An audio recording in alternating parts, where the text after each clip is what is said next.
Dreams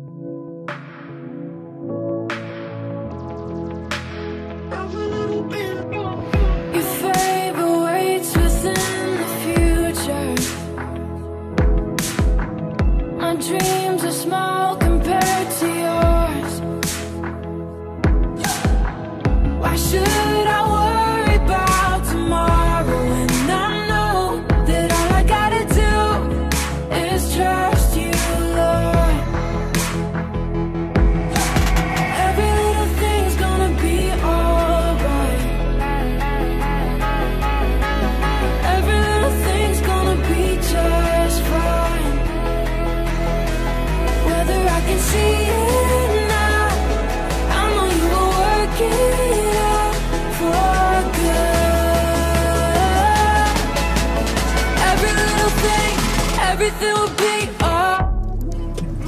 Our bump-in was meant to be 11 a.m. We are 6 hours behind. Our semi-trailer truck is 120 miles away. It's 6:40. The stage, you could say, is set. Anything that could have gone wrong has gone wrong. You needn't all be stressed. Now 7:06 p.m.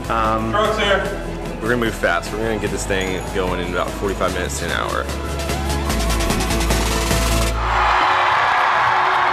Everything will be alright.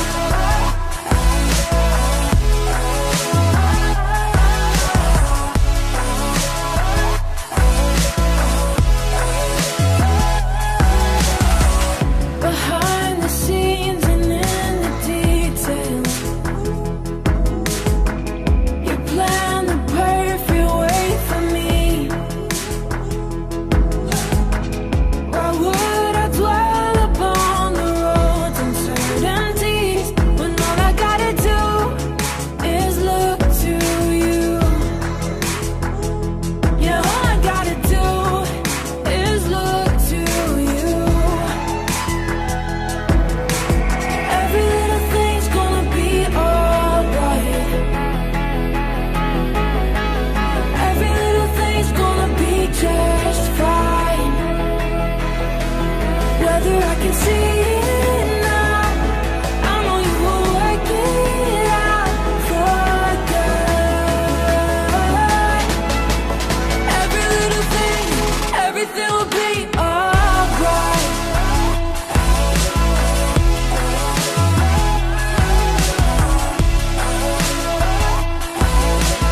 Every little thing, every little thing.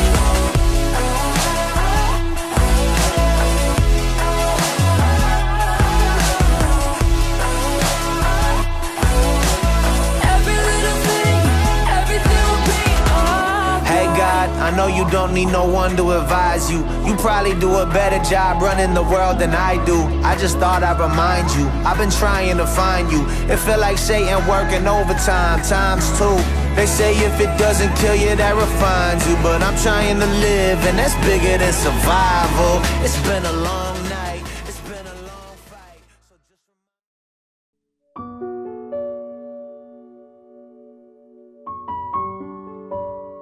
Kami mau datang Tuhan untuk membawa hati kami Tuhan,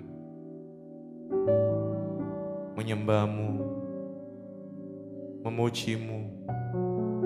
Itulah kerinduan setiap kami Tuhan. Bawalah kami masuk Tuhan untuk menyembah dan memuji-Mu Yesus. Biarlah kami percaya Tuhan bahwa Engkau selalu bersama kami Tuhan. Engkau selalu ada dalam hidup kami Bapa. Terima kasih Tuhan.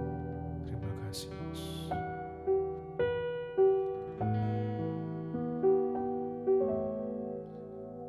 Engkau ada bersamaku di setiap musim hidupku.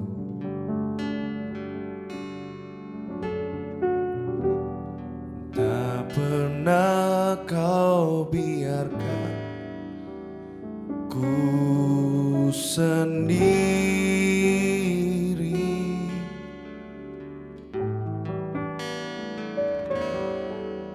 kekuatan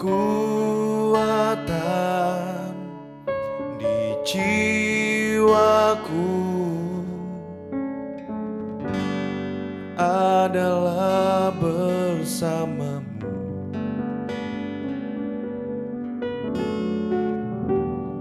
Tak pernah ku ragukan kasih-Mu.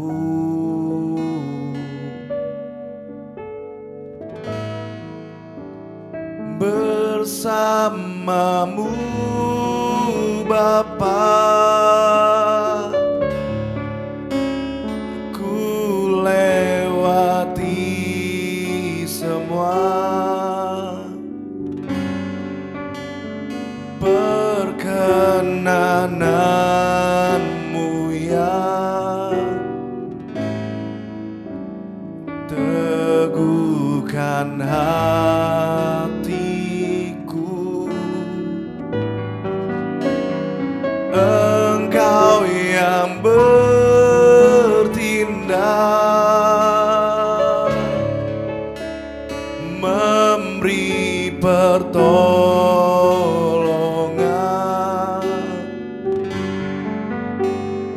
anugerah-Mu besar melimpah bagiku.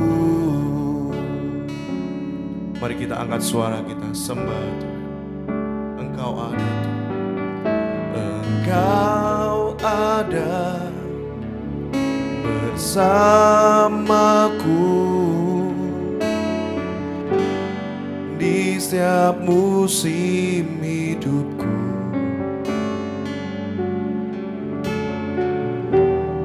Tak pernah Kau biarkan ku sendiri. Kekuatan-Mu Tuhan, kekuatan di jiwaku adalah bersamamu.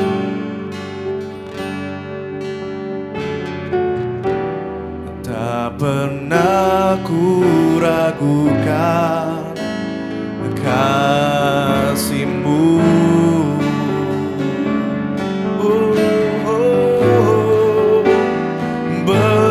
Bersamamu Bapa, ku lewati semua perkenanan-Mu yang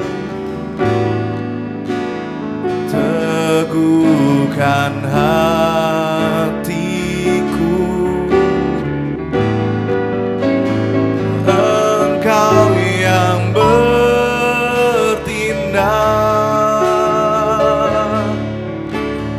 memberi pertolongan, anugerah-Mu besar melimpah bagiku. Bersamamu Bapa, bersamamu Bapa, ku lewati semua perkenanan-Mu yang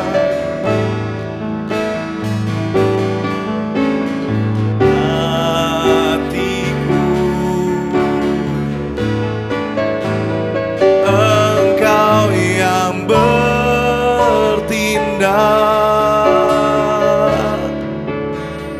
memberi pertolongan,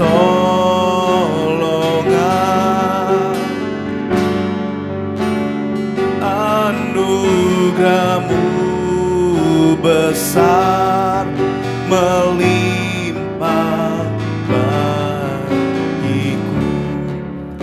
Anugerah-Mu besar Tuhan, anugerah-Mu besar melimpah bagiku. Oh, anugerah-Mu besar melimpah bagiku.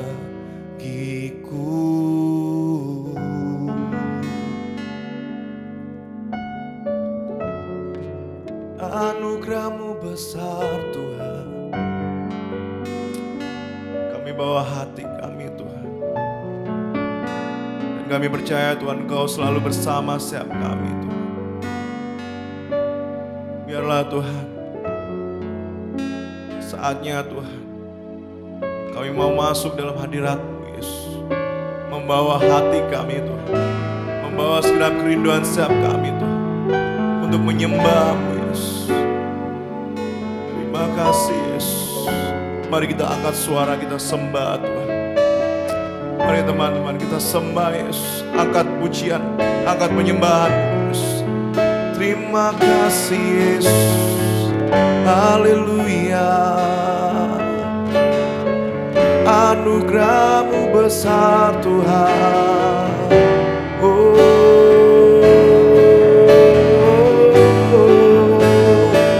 Haleluya.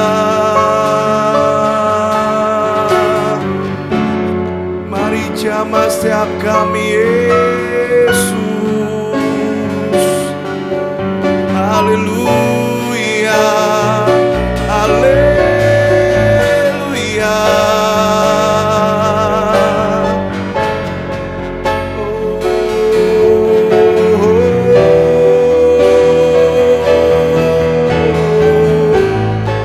Kami sembah.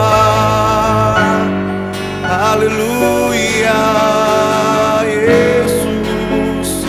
Mari angkat suaramu sembah Tuhan. Terima kasih Yesus. Kiraya lama ya lama ya lama ya rase. Kiraya lama baba baba baba baba baba baba baba. Kiraya lama ya lama ya lama ya lama ya lama ya rase. Bersama setiap kami Tuhan, Engkau selalu bersama setiap hati kami. Engkau selalu ada.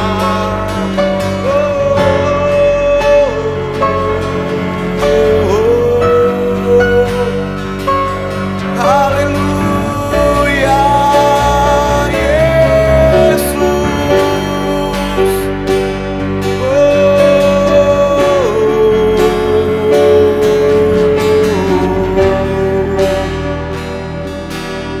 Terima kasih. Ya lama ya rasyid.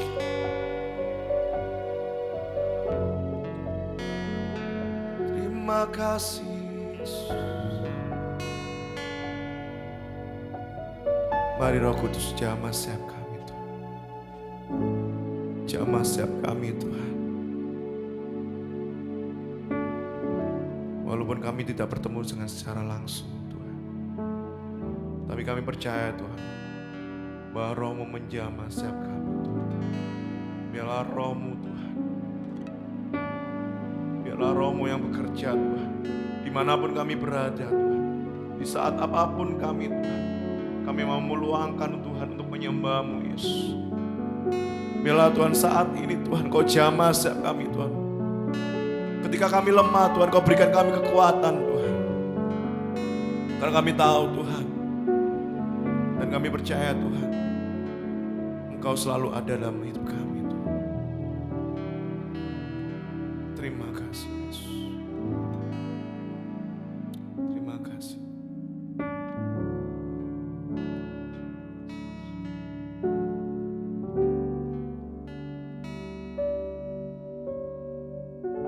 Bagaikan tanah kering yang merindukan air,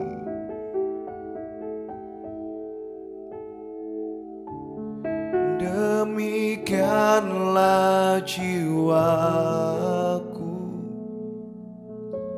haus akan Engkau. Ku rindu selalu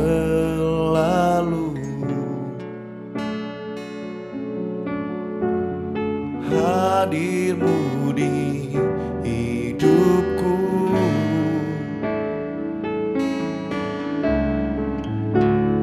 Memulihkan jiwaku,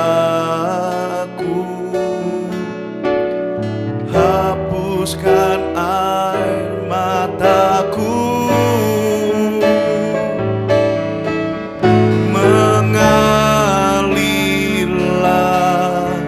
kuasa Roh Kudus, mengalirlah di tempat ini, mengalirlah, oh Roh Kudus, di hidupku. Mengalirlah, mengalirlah kuasa Roh Kudus, mengalirlah di tempat ini, mengalirlah, oh Roh Kudus, di hidupku. Mari kita sama-sama kita angkat suara kita, katakan mengalirlah Tuhan. Mengalirlah kuasa Roh Kudus, mengalirlah di tempat ini, mengalirlah, oh Roh Kudus. Pulihkanku, mengalirlah, mengalirlah kuasa Roh Kudus, mengalirlah di tempat ini, mengalirlah, oh Roh Kudus, di hidupku.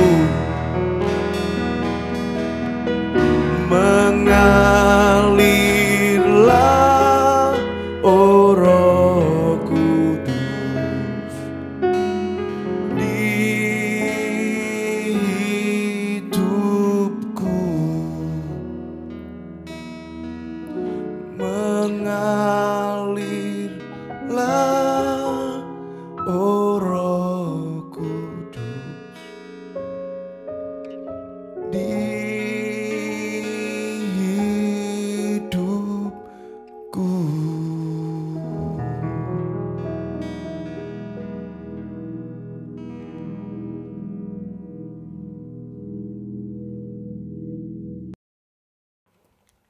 Hey, welcome to Church on Air everyone. Selamat datang di Church on Air pada malam hari ini. Dan thank you untuk teman-teman kita yang telah memimpin kita dalam worship pada malam hari. So good. Dan welcome to you, dimanapun teman-teman berada. Mungkin teman-teman saat ini sedang ada di rumah kalian juga dan mengikuti gereja secara online. Tidak ada perbedaan apapun karena kuasa Tuhan tidak terbatas oleh jarak apapun. Dan bukankah sungguh baik bahwa sekarang kita bisa berkumpul bersama secara online, terkoneksi dan bergabung dimanapun kita berada saat ini. Bahkan mungkin kita ada di kota-kota yang berbeda, tapi kita bisa bergereja bersama dan memuji Tuhan bersama dan mendengarkan firman Tuhan secara bersama-sama. Dan bagi teman-teman yang baru pertama kali hadir dan mungkin tergabung melalui Church on Air pada malam hari ini, welcome home to you from us. Because this is a home for everyone. Dimanapun teman-teman berada, this is a home for you. Dan seperti di-mention pada minggu lalu bahwa kita di bulan ini memasuki sebuah tema yang baru, yaitu Season of the Spirit. di mana kita sama-sama belajar mengenai pribadi Roh Kudus di dalam kehidupan kita, di mana saat ini kita mendengarkan pribadi Roh Kudus dan pribadi Tuhan yang akan menuntun kehidupan kita melalui segala ketidakpastian dalam kehidupan kita. Dan seperti juga di-mention di minggu lalu bahwa Roh Kudus adalah pribadi Tuhan yang tinggal di dalam kita dan menuntun kita dari hari ke hari. So, message malam hari ini akan disampaikan oleh Pastor Jeffrey bagi kita semuanya. I'm so excited to hear that. Dan aku percaya bahwa setiap message ini, setiap pesan yang dibagikan akan mengubahkan kehidupan kita semuanya. Oleh karena itu, please take our notes. Bisa juga take our notes melalui HP kita. Dan mari kita mendengarkan firman Tuhan pada malam hari ini. Mari kita berdoa bersama-sama. Terima kasih Tuhan untuk kesempatan malam hari ini kami boleh mendengarkan firman Tuhan. Dan kami boleh bersekutu dengan teman-teman kami. Kami percaya Tuhan bahwa firman malam hari ini akan berbicara kepada kami masing-masing secara pribadi Tuhan. Karena Engkau, Roh Kudus, akan berbicara secara personal menuntun kehidupan kami. Dan kami buka hati kami lebar-lebar, kami mendengarkan firman-Mu pada malam hari ini akan mengubahkan kehidupan kami dan membuahkan buah-buah-Mu di dalam kehidupan kami. Di dalam nama Tuhan Yesus kami berdoa. Haleluya. Amin. Shalom rekan-rekan teman-teman dari Youth Christ Nation ya. Senang boleh kembali menjumpai teman-teman di kesempatan hari ini. Dan saya berdoa dan terus berharap bahwa keadaannya teman-teman semua baik-baik saja di masa-masa pandemi ini. Keadaan yang tidak memungkinkan untuk kita bisa bertemu di kesempatan hari ini. Tapi saya percaya Roh Kudus tidak bisa dibatasi oleh ruang dan waktu. Dimanapun saudara atau teman-teman saat ini mendengar pesan ini, saya percaya Roh Kudus akan terus bergerak dalam kehidupan teman-teman. Dan saya berdoa sekali lagi di masa-masa ini, secara khusus di masa pandemi COVID-19 ini, Tuhan masih terus melawat kehidupan kita. Tuhan masih terus mengerjakan banyak hal untuk membawa kebaikan demi kebaikan buat kehidupannya kita semua. Dan saya bersyukur, berterima kasih buat Gio dan seluruh pemimpin youth dari Christ Nation yang memberi saya kesempatan di kesempatan hari ini boleh berbagi firman Tuhan dengan rekan-rekan sekalian. Dan mari di kesempatan sore hari ini saya mau berbagi satu topik, satu pelajaran yang saya beri judul Silent Killer ya.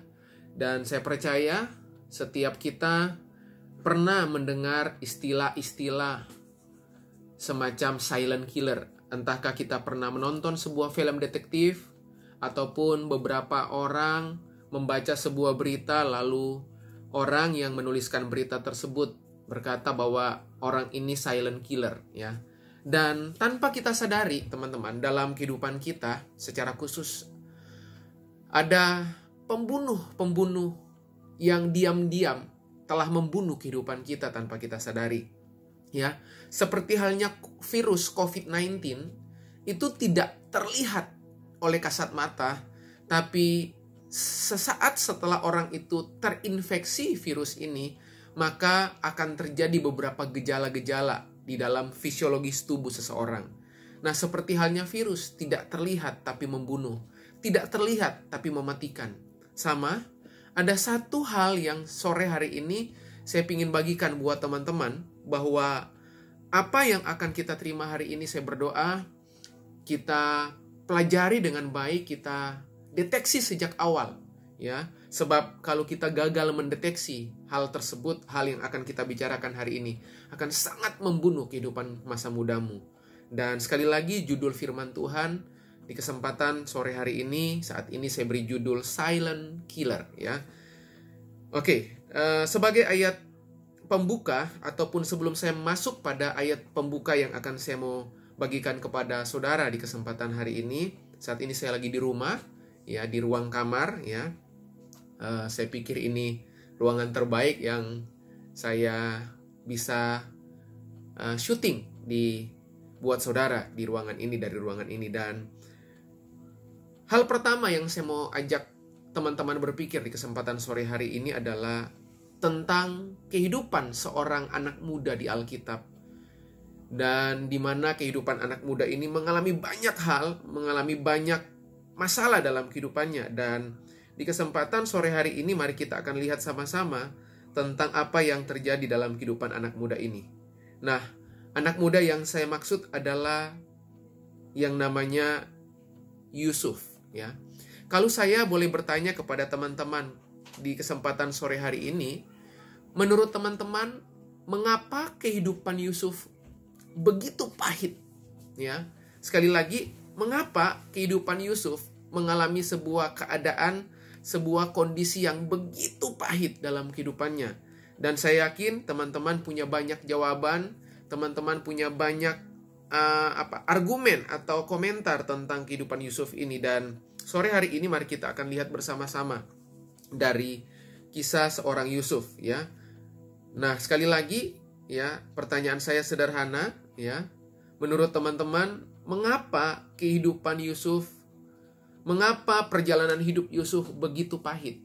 Ya, mari kita lihat ayatnya dari kitab Kejadian pasal yang ke-37, ayat yang ke-5 sampai yang ke-7, lalu saya pindah lompat di ayat yang ke-9. Sekali lagi dari kitab Kejadian pasal yang ke-37, ayat 5 sampai 7, lalu saya pindah di ayat yang ke-9. Ayat ke-5, pada suatu kali bermimpilah Yusuf. Oke? Yusuf bermimpi. Lalu mimpinya itu diceritakannya kepada saudara-saudaranya. Sebab itulah mereka lebih benci lagi kepadanya. Nah, perhatikan kata lagi. Sebab itulah mereka lebih benci lagi kepadanya. Itu artinya, sebelum Yusuf menceritakan mimpinya, berarti saudara-saudaranya udah sangat membenci Yusuf. Nah, bisa bayangkan Yusuf sejak awal udah tahu bahwa saudara-saudaranya sangat membenci dia, tapi Alkitab menulis tindakan Yusuf malah datang kepada saudara-saudaranya dan menceritakan mimpi yang dia mimpikan. Makanya Alkitab menulis sebab itulah mereka lebih benci lagi kepadanya. Ayat ke-6, karena katanya kepada mereka, coba dengarkan mimpi yang kumimpikan ini. Tampak kita sedang di ladang mengikat berkas-berkas gandum. Lalu bangkitlah berkasku dan tegak berdiri. Kemudian datanglah berkas-berkas kamu sekalian mengelilingi dan sujud menyembah kepada berkasku itu. Perhatikan, ya.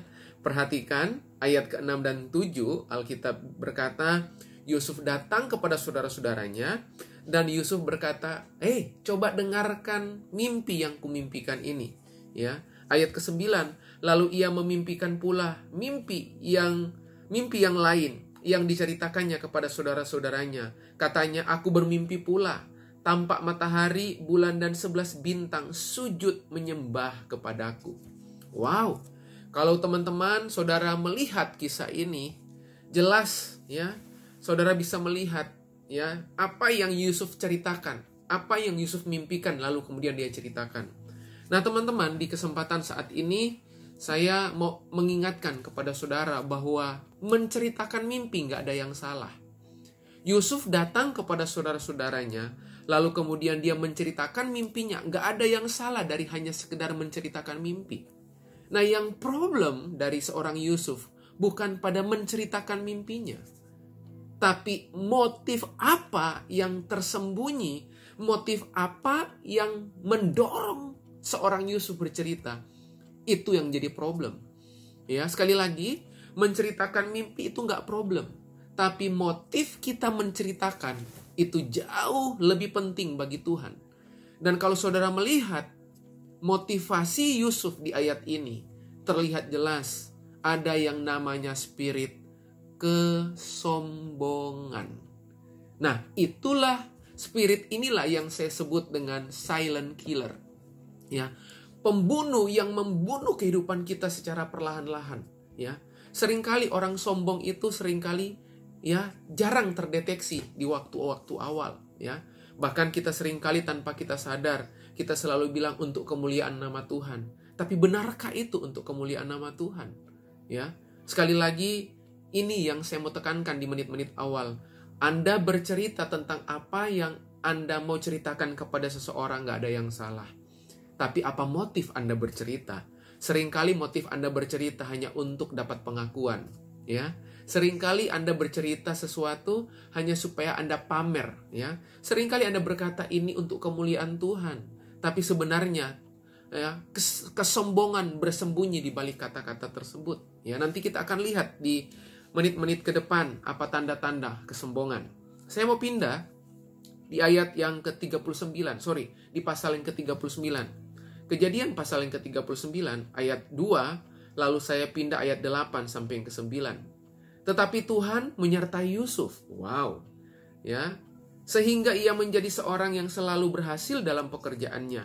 Maka tinggallah ia di rumah tuannya, orang Mesir itu. Tetapi Yusuf menolak dan berkata kepada istri tuannya itu. Saya pindah ayat ke-8, ya. Bayangkan ayat kedua, Alkitab bilang Yusuf selalu berhasil. Ayat ke-8, dengan bantuanku, perhatikan, dengan bantuanku, tuanku itu tidak lagi mengatur apa yang ada di rumah ini, dan ia telah menyerahkan segala miliknya pada kekuasaanku. Bayangkan, perhatikan ayat tersebut teman-teman, ayat ke-8. Dengan bantuanku, tuanku itu tidak lagi mengatur apa yang ada di rumah ini, dan ia telah menyerahkan segala miliknya pada kekuasaanku. Bukankah terlihat sekali bahwa Yusuf begitu naif, Yusuf begitu sombong, Yusuf merasa bahwa dia punya semuanya. Yusuf lupa bahwa semua yang dia dipercayakan oleh Firaun kepadanya adalah anugerah dan kasih karunia Tuhan. Nah, itu sebabnya sekali lagi kita melihat kenapa kehidupan Yusuf begitu pahit, kenapa kehidupan Yusuf begitu sulit. Karena di masa mudanya Yusuf punya kesombongan yang mengakar.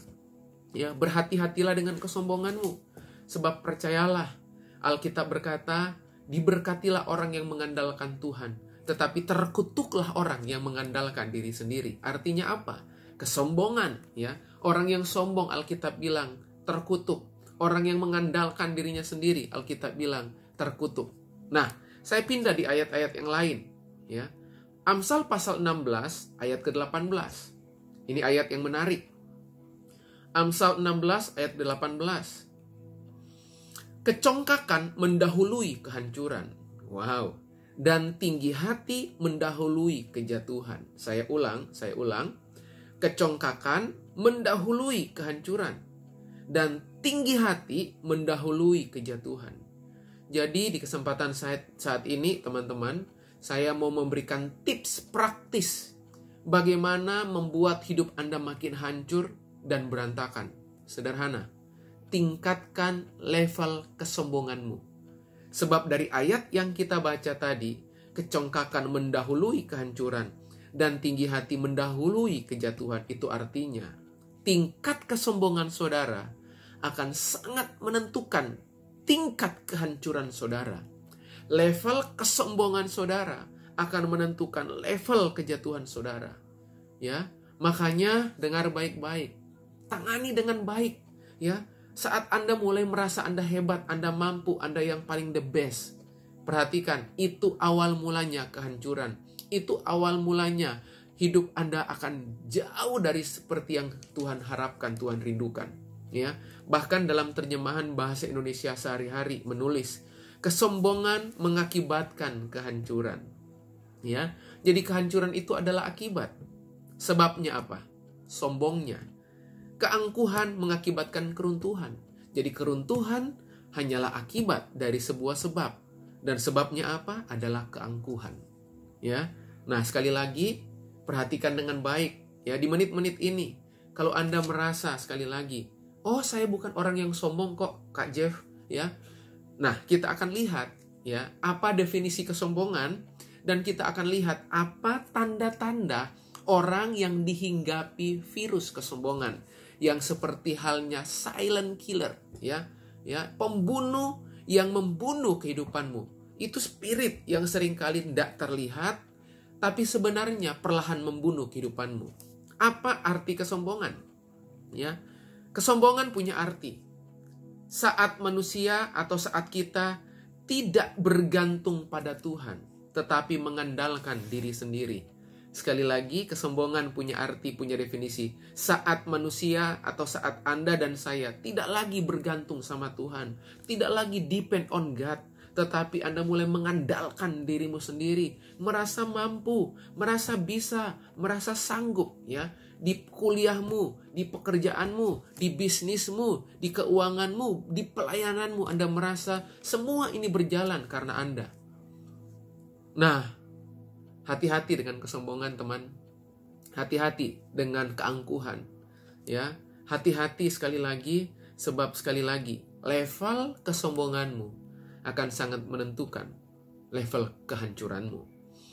Beberapa orang datang bertanya sama saya, Ko Jeff, kira-kira apa yang menunjukkan bahwa saya itu nggak dihinggapi virus kesombongan?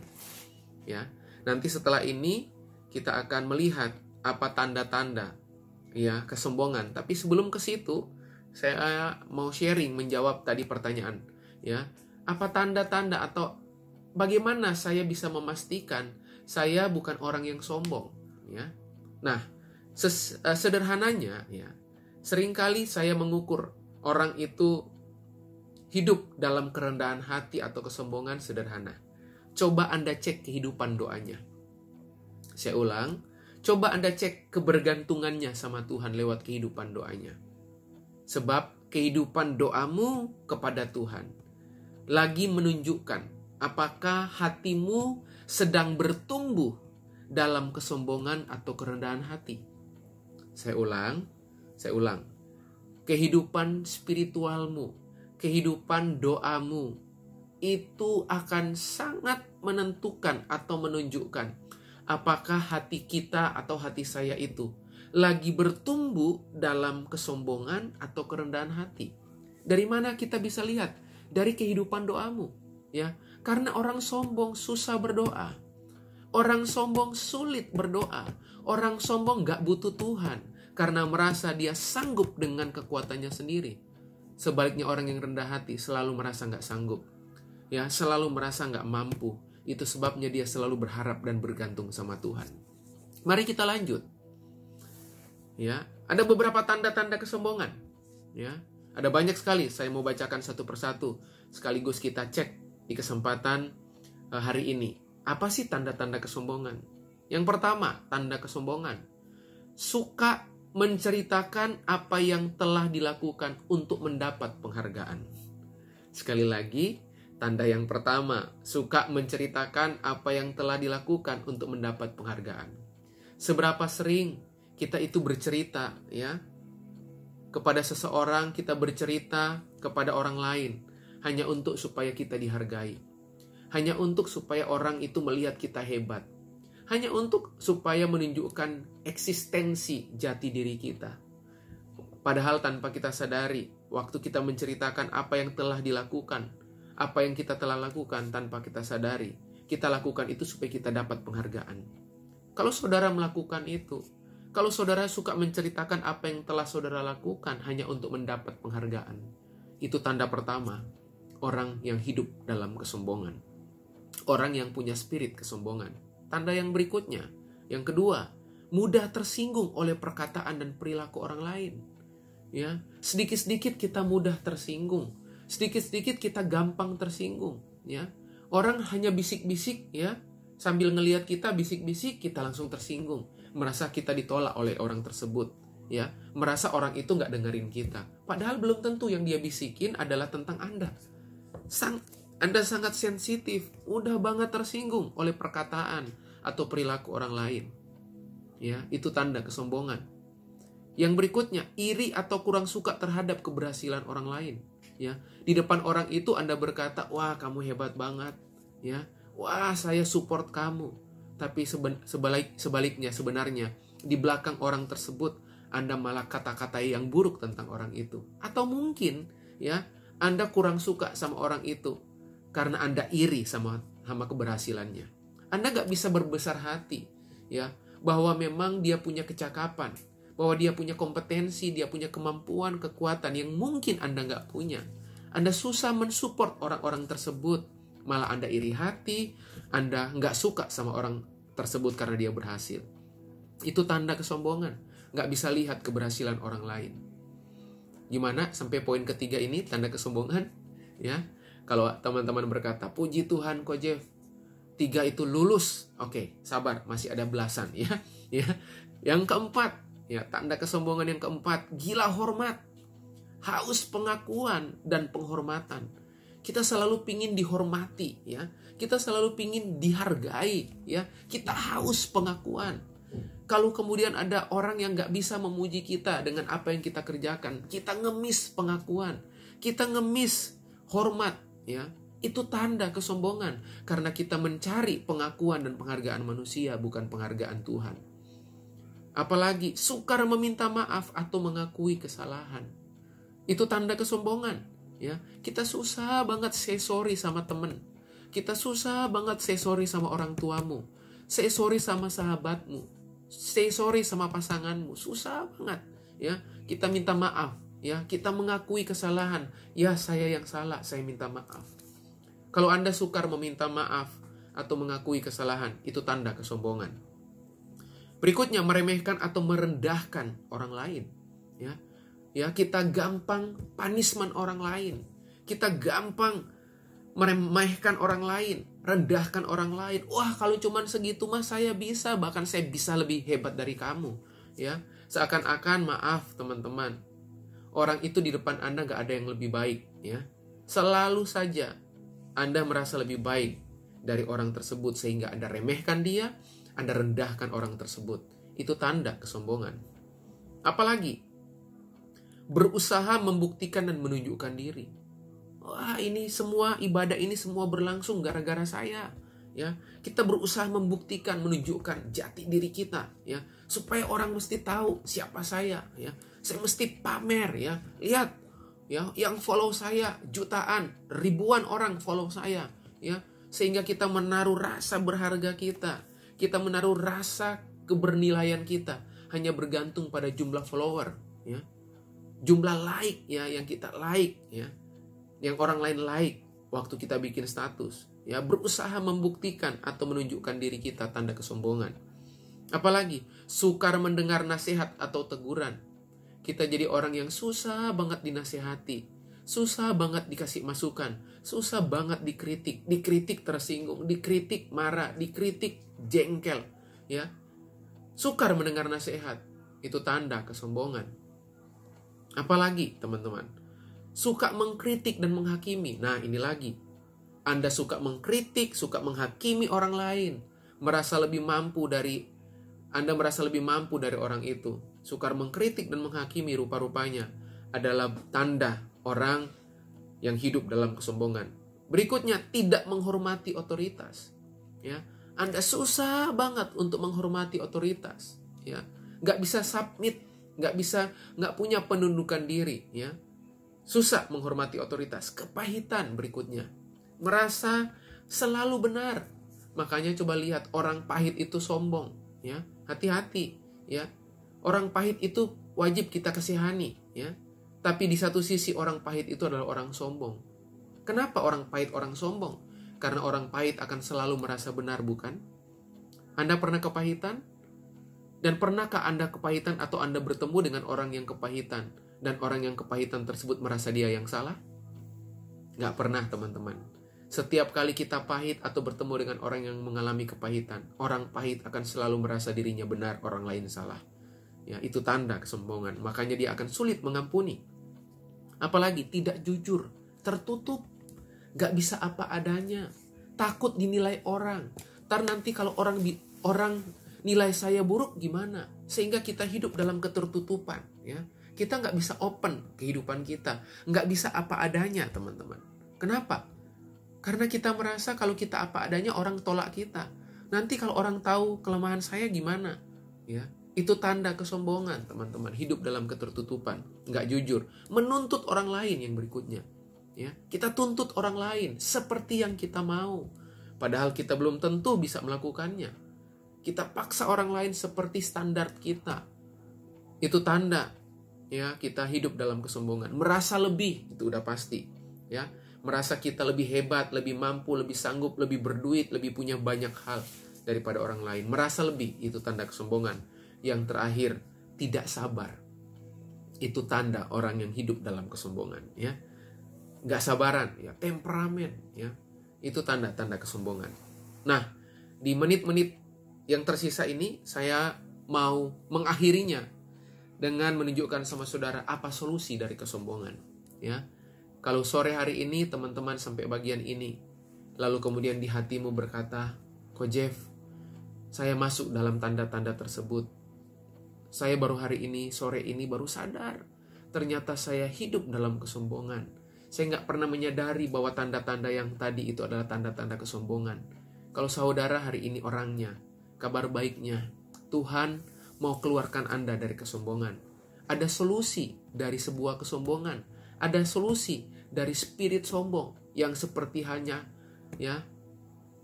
pembunuh, silent killer yang membunuh kehidupan saudara. Perhatikan sekali lagi, jangan pernah beri ruang untuk kesombongan membesar dalam hidup Anda. Karena kehancuran, kejatuhan Alkitab bilang akan mendekat dengan kehidupan Anda. Nah, apa solusi kesombongan yang Tuhan beri dalam kehidupan kita? Ada treatment dari Tuhan. Nah, saya berdoa, kesempatan hari ini, ada 2 treatment. Ada 2 solusi yang Tuhan beri. Nah, Anda yang memilihnya, solusi yang mana yang Anda senangi. Tapi saya usul sore hari ini, mari kita pilih solusi yang kedua. Jangan pernah memilih solusi yang pertama. Tapi kalau toh memang saudara berencana dan berniat ingin memilih solusi yang pertama, itu pilihannya teman-teman. Apa solusi dari kesombongan? Yang pertama, Yang pertama, mari kita lihat Ulangan pasal yang ke-8 ayat 2-3. Ulangan pasal yang ke-8 ayat 2 yang ke-3. Ingatlah kepada seluruh perjalanan yang kau lakukan atas kehendak Tuhan Allahmu. Ini perjalanan bangsa Israel dari tanah Mesir menuju tanah perjanjian, dan mereka selama 40 tahun ada di padang gurun.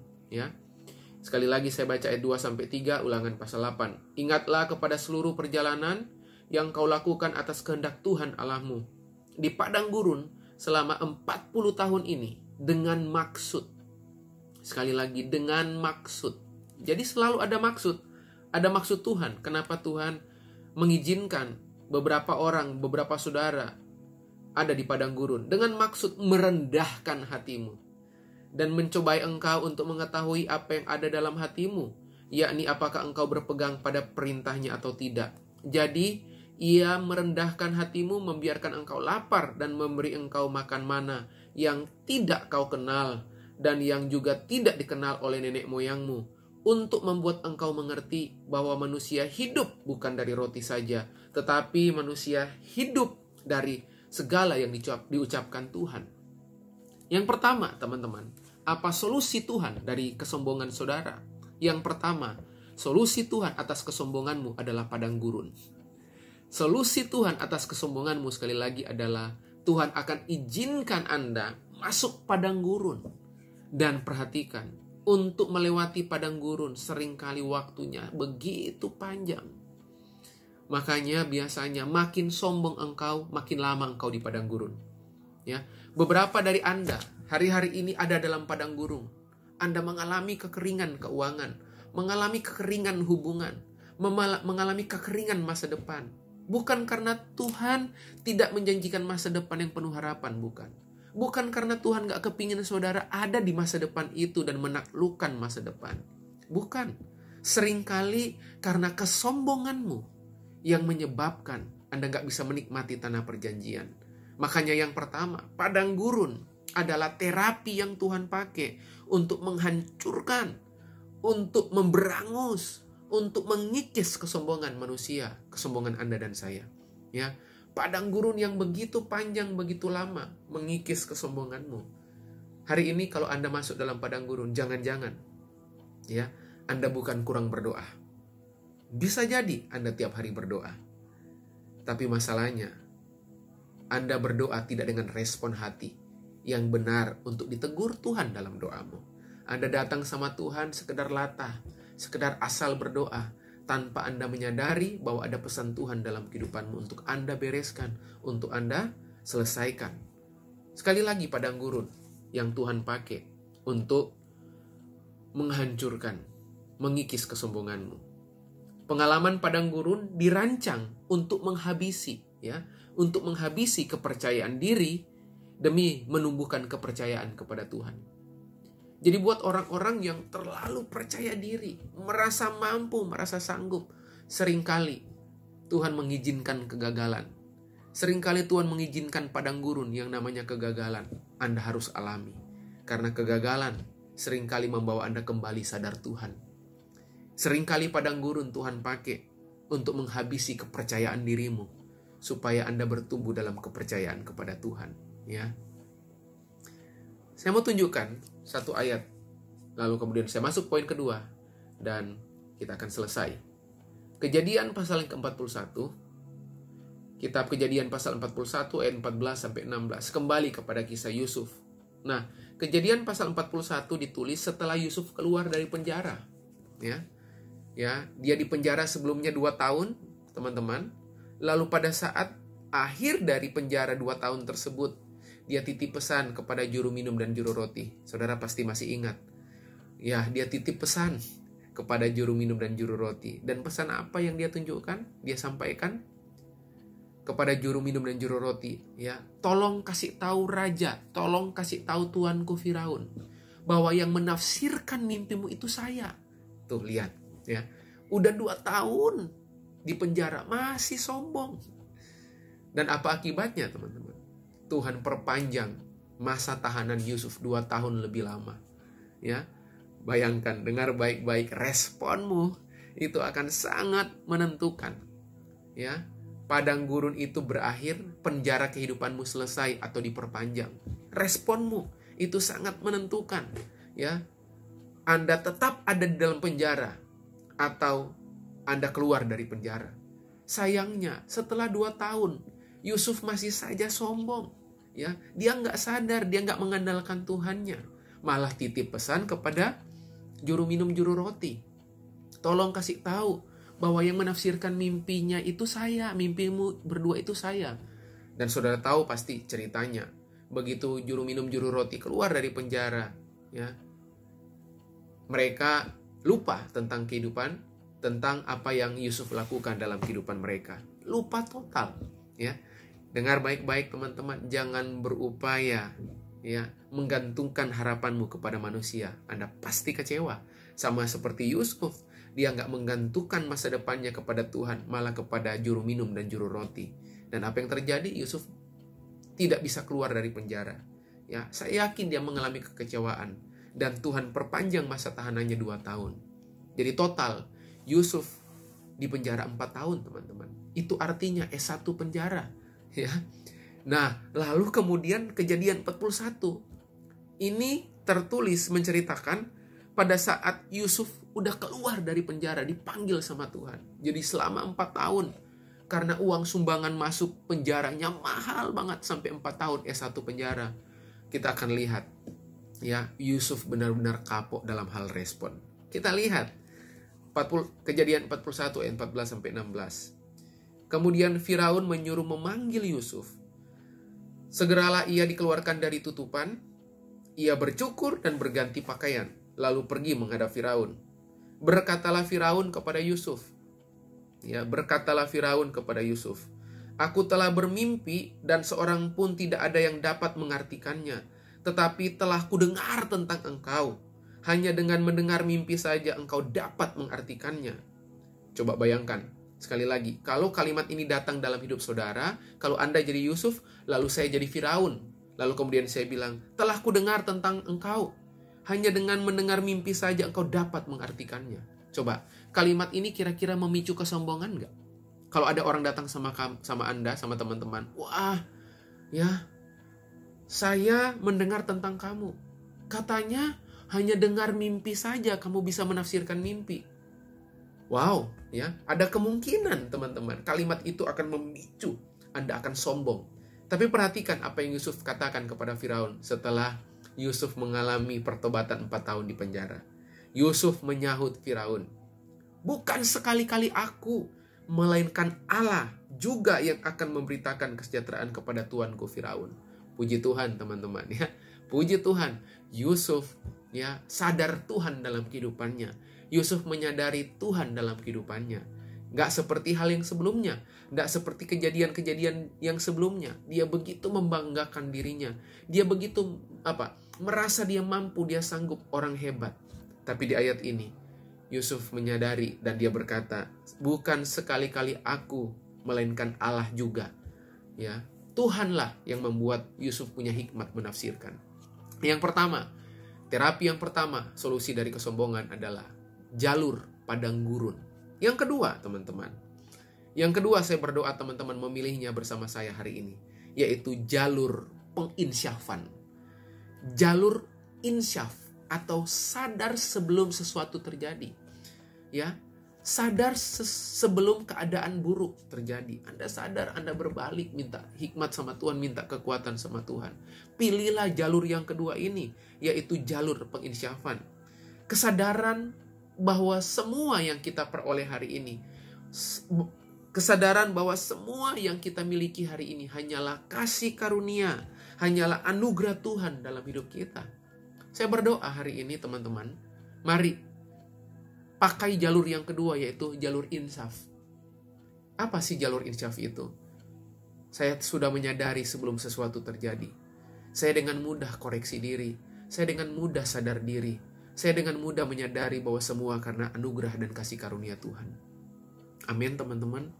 Mari pilih jalur penginsyafan sebelum Anda memilih. Sebelum Tuhan hadirkan jalur padang gurun dalam hidup teman-teman. Dan saya tutup sebuah tulisan yang saya ambil dari seorang penulis buku terkenal. Dia menulis buku judulnya From Dream to Destiny. Dari mimpi kepada destiny, kepada tujuan. Namanya Robert Morris. Robert Morris dalam buku tersebut, di bab pembukaan, dia menulis tentang, judulnya tentang roh keangkuhan. Angkuh, sombong. Ya, memang kesombongan berbahaya teman-teman ya. Kesombongan ya menghancurkan kehidupan teman-teman. Nah, saya mau tutup dengan mencontek, mengambil tulisan dari buku Robert Morris. Dia menulis seperti ini. Saya bacakan buat teman-teman. Adalah mudah untuk rendah hati. Ketika Anda berdiri sejenak dalam hadirat Allah yang kudus. Jika Anda berjalan menuju ruang doa Anda pagi hari dan berjumpa dengan Allah, sulit untuk keluar dari pertemuan itu dengan kesombongan. Sekali lagi saya ulang. Adalah mudah untuk rendah hati ketika Anda berdiri sejenak dalam hadirat Allah yang kudus. Jika Anda berjalan menuju ruang doa Anda pagi hari dan berjumpa dengan Allah, sulit untuk keluar dari pertemuan itu dengan kesombongan. Seperti di menit awal tadi saya bilang, bagaimana kita tahu orang itu hidup dalam kerendahan hati atau kesombongan? Gampang teman-teman. Lihat kehidupan doamu hari ini. Ya. Lihat kebergantunganmu sama Tuhan hari-hari ini. Kalau teman-teman masih terus haus berdoa, datang sama Tuhan, selalu mengandalkan Tuhan dalam setiap keadaan, itu pertanda Anda bertumbuh dalam hati yang merendahkan diri, punya kerendahan hati, bukan dalam kesombongan. Saya berdoa hari ini, kebenaran ini dapat tempat di hati Anda yang terdalam. Ingat baik-baik, level kesombongan Anda akan sangat menentukan level kehancuran Anda. Ya, makin sombong Anda, kehancuran mendekat dalam kehidupanmu. Dan Tuhan punya cara untuk menghancurkan dan mengikis kesombonganmu, yaitu lewat padang gurun dan jalur penginsyafan. Mari pilih jalur penginsyafan, sebab jalur penginsyafan adalah jalur menyadari kasih karunia Tuhan yang berlaku dalam kehidupan Anda dan saya. Terima kasih. Saya berdoa firman Tuhan ini mengubah banyak hal dalam kehidupanmu dan menuntun Anda kepada seluruh kebenarannya. Tuhan Yesus memberkati. Mari kita berdoa. Bapa, kami bersyukur buat kesempatan hari ini kami boleh terima firman-Mu, meteraikan kebenaran-Mu Tuhan di hati kami yang terdalam.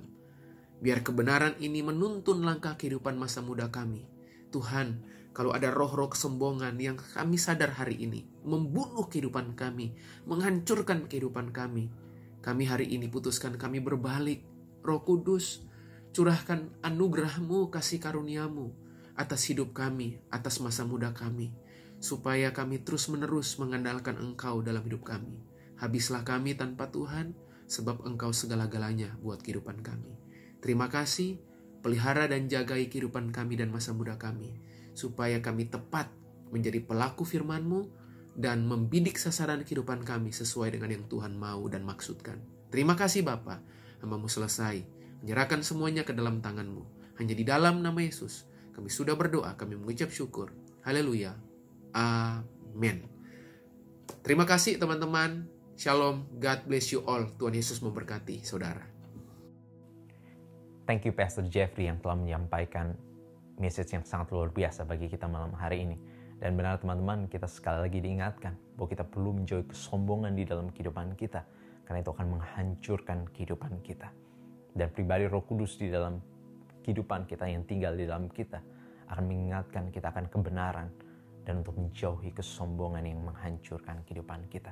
Dengarkan pribadinya dan dengarkan suaranya ketika dia berbicara kepada kita semuanya.